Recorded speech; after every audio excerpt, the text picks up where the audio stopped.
मैले त यतिले पुग्छ होला भन्नु थालेँ क्या झोल खाने हो वल्ला कपाल डुब्नु लाग्यो तातो छ के नलाग्यो साझा छैन केमै नभएको मोमो दिन्छ गाई चाहिँ मलाई सानोले यत्रो यत्रो त छ मोमो र पनि मैले खाइदिन्छु क्या मोमो त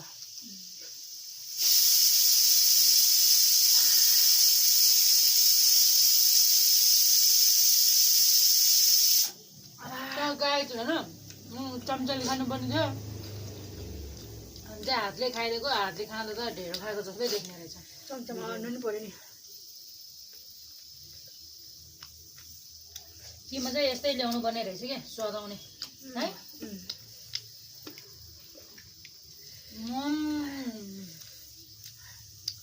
लास्टै पिरो भयो क्या